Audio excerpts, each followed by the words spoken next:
Why so much emphasis from Solomon on choosing the right path? Why does he make such a big deal about measuring your steps? Because, again, Solomon got it. Boy, you talk about way ahead of his time. Solomon realized something that I've only really, truly realized in the last few weeks in my life, although I've said it a lot of times. But Solomon had watched his dad, in good times and bad, make good decisions and bad decisions. Solomon had seen in his life the results of good decisions and bad decisions. His descendants would have histories of good decisions and bad decisions. And Solomon got it. You see, when you're reconciled to God, when you become a Christian, a believer, you're not made some robot who can't do anything wrong. You still got that free will that God allows you to exercise. That means you still got the capacity to make good choices and bad choices. Solomon makes that great declaration about measuring your steps because he understood this. We as humans, listen to me, we do what we want to do. You do, and I do. Or we can couch it with any excuse you want to couch it as. But Solomon understood we make choices. We do what we want to do, you know. Now look at the empty spots on the pews around you. We got a good group this morning. But there are a lot of people who aren't here. There may be a few that are sick. There may be a few that are at work. But you know why they're not here? Because they didn't want to be. You know why you're here? Because you did. You do what you want to do.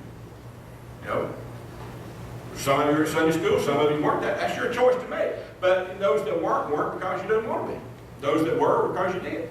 You know, did you share your faith this week? If you didn't, it wasn't because you didn't come encounter any lost people. It wasn't because you don't believe that lost people go to hell. If you didn't share your faith, because you didn't want to. You do what you want to do. I mean, we can couch it in all kinds of excuses. I'm amazed at our creativity sometimes. Listen, there is just a wonderful wave of healing that happens every weekend. Because every Sunday there are people who are just so sick they can't crawl out of the bed and make it to church. But praise God, He heals them by work time Monday morning and they're never late for work. You know why? Because we do what we want to do. There are people who don't have time to read their Bible, but they can change their status 93 times an hour on Facebook. Why? Because we do what we want to do. I'm not here to beat up on anybody. I'm just sharing the truth with you. I mean, bear accountability for your actions. You don't have to serve the Lord, but if you choose not to, don't blame it on anybody else. When you come to those crossroads in your life, nobody pushes you down one of those roads. You make that decision. I make that decision, and we are totally responsible. Therefore, we're totally accountable for our decisions. I mean, it's up to you what you do, but don't labor under the delusion that anybody else is causing you to do what you do. Solomon got it.